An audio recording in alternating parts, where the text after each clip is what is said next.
আসসালামু আলাইকুম, কেমন আছেন সবাই? আশা করি অনেক ভালো আছেন। তো এই যে আমার পাশে চার বাইরে দেখতেছেন, বাইরে কিন্তু অনেক দূরা ভিতরে আছে, মানে সাইকেল মেরে আছে কিন্তু এত গরমের ভিতরেও আয়া দিয়ে ভাই মানে একজন মানে গরমে জামা টামা ভিজাই লাইছে, আয়া হাফাইতেছে।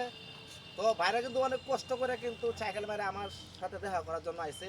তো বাইরে কিন্তু একটা আইডি আছে, আইডির নাম কি ভাই? রিপন সরকার আর কি।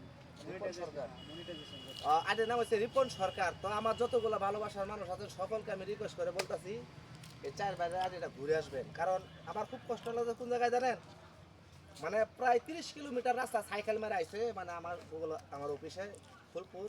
এখন কিন্তু 30 কিলো রাস্তা আবার সাইকেল মেরে যাবে। তো সকলে মানে 4টা 5 জন দোয়া করবেন। ওরা কিন্তু 6 জন টিম মেম্বার, 2 জন কিন্তু আসে নাই যে কোনো ব্যস্ততার কারণে। তো বাইরের জন্য দোয়া করবেন। মানে আমার খুবই খারাপ লাগতেছে, এত কষ্ট করে আইছে। আপনারা কিছু বলবেন? বলার কিছু নাই, মানে আপনাকে দেখে বলার ভাষা হারিয়ে গেছে। মানে অনেক দিন ধরে চিন্তা করতেছি যে বড় ভাইয়ের সাথে দেখা করবো। আমাদের তারাকান্দার ভিতরে এত গৌরবের একটা মানুষ, অথচ আমরা এত কাছের হয়েও ওনার কাছে যাইতে পারতাছি না। এত কষ্টের বিষয় আমাদের, মানে এটা কারো কাছে প্রকাশ করার মতো নাই। বাইকে দেখে তো আমি একবার হতভম্ব, মানে কি স্বপ্নেই দেখতাছি কিনা আমি মানে বুঝতে পারতাছি না। অনেকক্ষণ চুপ করে বসেছিলাম, তো এখন ভাই নিয়ে আসছে বাইরে। অনেক ভালো লাগতেছে, আসলে অনেক অনেক ভালো লাগতেছে আমাদের ভাইয়ের সাথে দেখা করি। তো বাইরের জন্য দোয়া করবেন যাতে আমার চেয়ে আরো অনেক উপরে উঠতে পারে। সবাই এই দোয়াটা করবেন। ওটার দরকার নাই, ওটা আপনি সকলে ভালো থাকবেন। আল্লাহ হাফেজ। দোয়া করেন।